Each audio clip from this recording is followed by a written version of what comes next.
So you boot up Star Rail for the first time and tell yourself it's just a turn-based RPG, how hard can it be? I'm already a seasoned Honkai Impact and Genshin Impact player, surely the combat can't be that complicated. Wrong, at least when you first start out. Looking at the various UI can be daunting to new players, and the combat itself has a slightly different feel and different mechanics compared to other turn-based RPGs. And that's why today I'd like to clear up any confusion you have about Honkai Star Rail. This guide will cover everything you need to know regarding basic combat mechanics and new in-game terms regarding your characters. Without further ado, let's get this guide rolling. Before you worry about actual battles, there's a lot of information about your characters that the game sort of throws at you with a bunch of different tabs in the character menu. Let's introduce some of the crucial in-game terms that will set you up for success when you start to enter your first battles. Beginning in the main details tab, when you first enter the character menu, you'll want to pay attention to the area around your character's name, which outlines their combat type and path if you click on the exclamation point. Each character has a type which can be physical, fire, ice, lightning, wind, quantum, or imaginary. There are no elemental reactions in Honkai Star Rail, but building a team with the right combination of elements is extremely important due to a mechanic called Weakness Break, which we'll cover later in the video. As for combat paths, characters are divided into paths based on what their general role is in battle. The 7 different paths include the Hunt, Destruction, Erudition, Harmony, Nihility, Preservation, and Abundance. Feel free to pause to read everything, but on screen right now you guys can see a brief description of each path so we can get into the actual combat mechanics as quickly as possible. The reason why paths are so important are because of the second tab in the character menu labeled Light Cones. Light cones are the equivalent of weapons in Genshin Impact or Honkai Impact and are most often obtained through the gacha system. In Star Rail, all light cones offer attack, HP, and defense stats regardless of the wielder. What sets Star Rail's weapon system apart from Hoyo versus other games is that weapons only activate their passives when equipped by a character of a certain path. For example, Himeko's signature 5-star light cone requires the wielder to be part of the Erudition path, which means I can equip it onto Herta, who is also classified as Erudition. You'll know if the effect is active if the text in the light cone ability section turns green. If I try to equip the same light cone onto Su Shang, who specializes in single target damage and is part of the Hunt path, the passive will not activate and the character only gets the base stats offered by the light cone. You'll see that the light cone ability now reads, "Character is not of the path of Erudition, effects cannot be activated," in red text. In addition to light cones, there is also the relic system, which is very similar to Genshin's artifact system with 2-set and 4-set bonuses. Relics are farmed with the game's stamina system, so these 2 equipables are your main ways to upgrade your character's stats outside of Ascensions. The third tab to visit is the Traces tab, which is essentially a skill tree similar to many other turn-based RPGs. Here you can upgrade your character's talents, unlock bonus effects for your characters, and get slight stat boosts. The main thing to note for the purpose of this video is that each character has a basic attack, 1 skill, 1 talent, a technique, and of course their ultimate ability. Basic attacks and ultimates are pretty self-explanatory, but you might be wondering what's the difference between a skill, talent, and technique?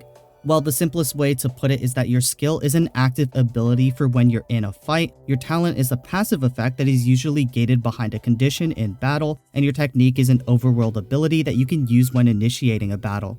Speaking of initiating a battle, that should be everything you need to understand regarding basic character terms, so let's jump into what to expect from actual combat now.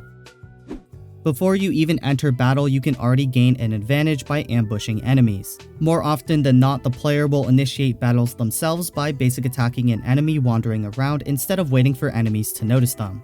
You can take this one step further by basic attacking overworld enemies with the correct elemental weakness to help you work towards a weakness break, which we'll discuss right after this. Techniques are your character's overworld ability to give advantages before entering battle. Some characters have buffing techniques that don't initiate a battle, like Bronya, who enhances the attack of allies by 15% for the next battle, while other characters have pure damage techniques like Asta, who can use her technique to initiate battle and deal fire damage to all enemies at the start. These techniques have 3 charges, as you can see with the 3 purple dots in the UI, and charges are easily replenishable with purple destructible objects around in the overworld. When you enter battle after ambushing with a basic attack or technique, you'll be met with an entirely different battle UI. To start off, the game should give you a tutorial about how the red bar is the enemy's HP, the white bar is the enemy's toughness, and the elements above the toughness bar signal which elements the enemies are weak to. Depleting the white toughness bar requires hitting enemies with the correct elements they are weak to, and once the entire toughness bar is depleted, the enemy enters an effect called Weakness Break until they take action again. Weakness Break is arguably one of the most important battle mechanics in Star Rail because under the weakness state, enemies will take more damage from any element and will be pushed back in the turn order. For those who like numbers, the toughness multiplier is 90%, meaning your calculated damage output is multiplied by 0.9 when the enemy is not under the weakness break state. When the enemy is weakness broken, the toughness multiplier turns into 100%, and as a result, your calculated damage is not reduced because we're multiplying by 1 instead of 0.9. Since there is no super effective or resisted damage like many other turn-based RPGs, depleting enemies' toughness bars down to 0 is going to be the main way to set up big damage windows for your team. For example, when I break the toughness of enemies with March 7th ultimate, not only can my Su Shang deal more damage, but she also gets to move twice before the enemies get one turn and recover their toughness bar. Additionally, depending on which element triggers the weakness break, the enemy will have different debuffs. Again, the various effects will be listed on screen and most of them are pretty self-explanatory.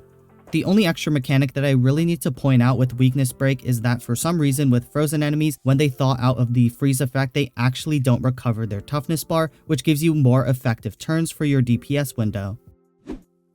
With a turn-based system, your character's skills can't be tied to a timer like action-based combat games.